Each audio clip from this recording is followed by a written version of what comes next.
So I just want to share some thoughts, and I feel like this video is necessary for my channel now just because I have more followers and I do read a lot of Christian books, a lot of theological books, books that talk about the Bible and just different perspectives on faith and the Bible and God.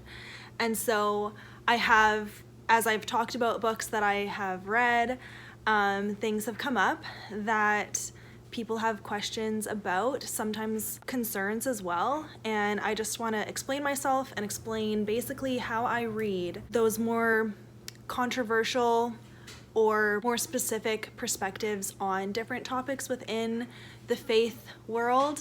So I just want to share some thoughts and share my opinion on it, and you can see how I approach reading those kinds of books. So the books that I'm talking about are, a lot of the times it's nonfiction, but sometimes it's fiction, but any books that take kind of a bold position on a topic within Christianity that could have differing opinions, and like one opinion thinks it's right, but so does the other one, so like they're at odds. So I had the thought to even do this video because I am currently reading a book called Sinners in the Hands of a Loving God. I'll put a picture here. And the one video that I mentioned it, I described it a little bit. I think I talked about it in my TBR, so I'll link it down below if you want to see. And I talked about some of the things the author was talking about the Old Testament and actually the Bible in general as well. And he definitely makes some bold claims and things that I had never heard before. And I guess I should just explain myself, because part of my faith journey has been letting go of the fear of hearing opinions that are against my own. I definitely had a very unstable faith in the sense that if anyone spoke against the Bible or against what I thought was right or against what I was taught growing up, I would feel personally attacked almost, and like I had to go on the defensive, and I felt like I had to put walls up to like protect my faith because it felt so fragile.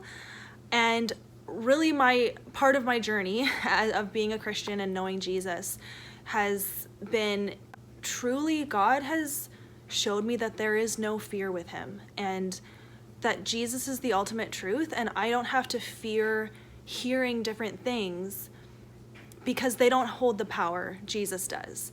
So it has really freed me to explore other perspectives and not necessarily let them have that much influence on me.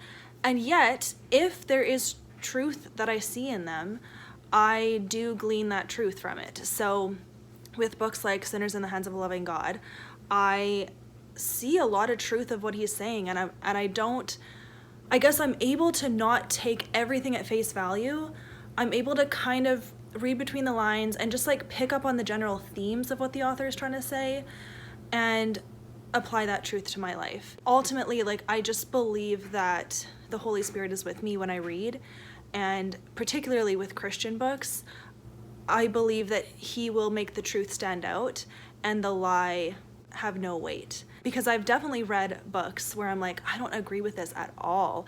And either I'll finish the book or I'll stop reading it because I know I won't get anything out of it. But I find value in that because I want to have a wide scope of knowledge, and I want to know what people believe and what arguments are out there. And really it strengthens my faith, because if I can read all of these different opinions on faith and Jesus and reading the Bible and living for God, like if I can read all of it and then come to the end and say, Jesus, you're still my choice. I still choose to follow you. And the little details of what that means, I just believe that he will show me.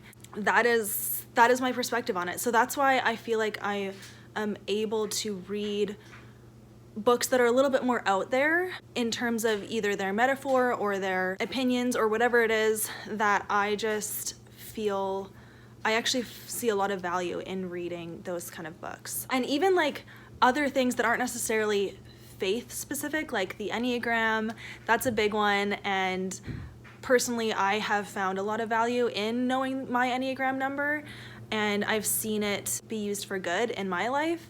So I am able to take the positive and the truth that the Enneagram has, but leave the rest that wouldn't be healthy or whatever it is. And I think it helps me, like, I think it helps me in my real life when I'm talking to people.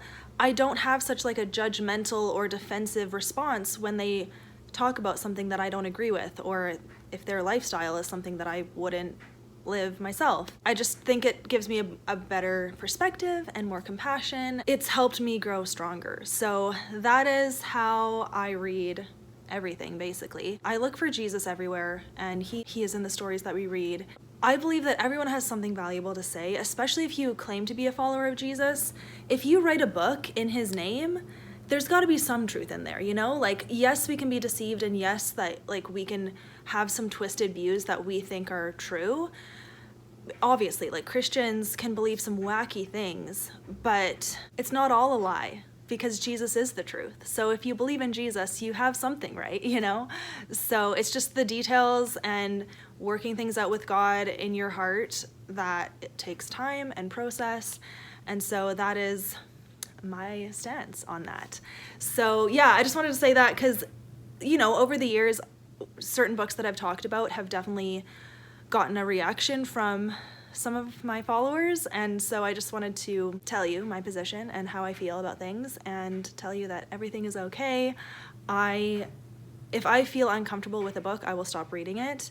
I don't believe that I need to fear reading perspectives that might not be 100% true, because at the end of the day, I'm reading the book of truth, the Bible, and so that is my compass, and the Holy Spirit in me, I just believe protects me like that. So yeah, I think this video is all that I think, yeah. I think that's all that I want to say. I thought about like listing all of the controversial books that I've read, but I feel like that is unnecessary. I don't know. I'm definitely more comfortable reading nonfiction, I think, that deals with stuff like that. Fiction is a little bit more like, I don't know, I guess I'm less comfortable with it when it comes to like controversial things. But nonfiction, it's just a person sharing their thoughts, and I really enjoy reading people's thoughts. So yeah, okay, I think that's it. Thank you for watching. I would love to hear your thoughts on this and how you read stuff that challenges your faith. I think it's healthy. I think it's good, because we need to know what we believe, so that when we're faced with a truth and a lie, we can distinguish it.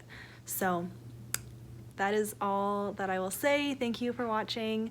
Have a great day. Bye.